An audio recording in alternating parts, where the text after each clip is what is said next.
Thank you, Madam Chair. Mr. Secretary, welcome. I agree with you, by the way, for what it's worth, about getting the money out on the streets, literally. See, I'm looking at your budget here. Your current budget is $12.5 billion. You're asking for $14.2 billion. Does that sound about right? Yeah. That's a 14% increase. You want an extra $1.7 billion. Yeah. Okay.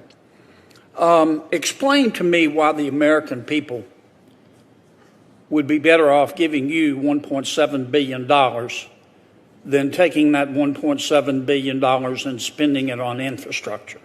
I did a little math, and for $1.7 billion,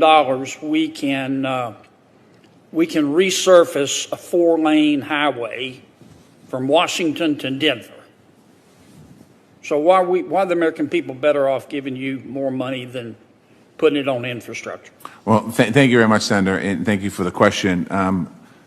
It's a great question, and I think the way I would think about it is the $1.7 billion increase to the budget, my budget, is an investment in infrastructure as well. It's an infrastructure. What? I'm sorry? Infrastructure investment as well. It's an infrastructure investment in the American worker in this country. It's an opportunity for us to look at, as I think about the Department of Labor. Well, do you believe excuse me for interrupting, I'm sorry, Mr. No problem. Secretary, we don't have much time. Do you believe that every expenditure by the federal government is an investment?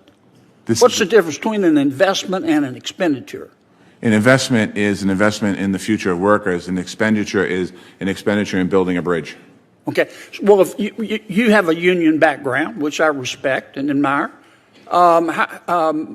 if we took $1.7 billion that you say you need more to run your department, and we spent that on infrastructure, that's going to create a lot of union jobs, isn't it?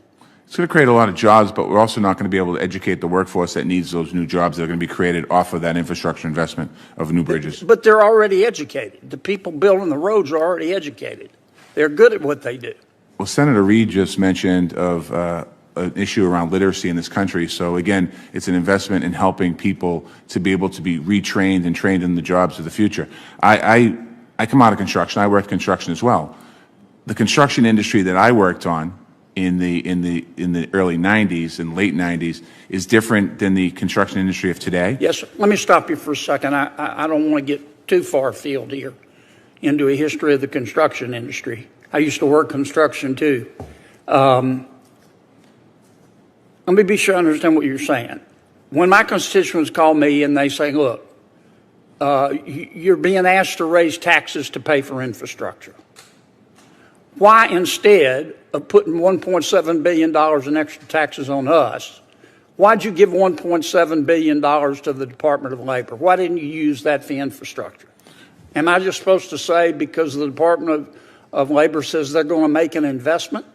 What metrics are you going to use this time next year to be able to prove to this Congress that your investment paid off better than $1.7 billion in infrastructure? Well, before I answer that, let me just quickly go back to the tax question. I think the beauty for your constituents is that the infrastructure bills that's being negotiated right now does not raise taxes on the average American who earns under $400,000. So the average American is not paying for that. That's not true. Okay, well, that's not why I'm here today. We just have to agree to disagree. Let me move on because I've got 1 minute left and I like to stay within my time. Does your agency conduct surveys? As far as employee surveys? Any surveys? We do, yes. Okay. Do you pay people? Pay the people to do the surveys? No, to take the survey. I actually don't know the answer to that. Well, here's what I'm asking. I'm not. I don't know. I don't know the answer. I need your help finding something out. One of my constituents got this in the mail. It's a letter. I know it's not under your jurisdiction, from the Census Bureau, and they asked him to fill out a form on children's health, and he opened it up, and look what fell out: a $5 bill. And there's no reference in the letter to the $5 in cash he got from the federal government. What's this all about? I have no idea. I'll Can look you into help that me for you. find out? I will help you find out. I took the I didn't get one of those letters. Well, I filled out my census, my survey. I want $5.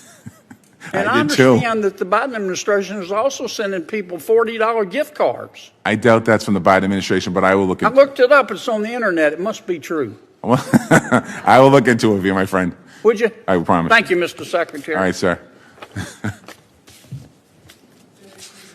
Senator Shaheen. Well, thank you, Madam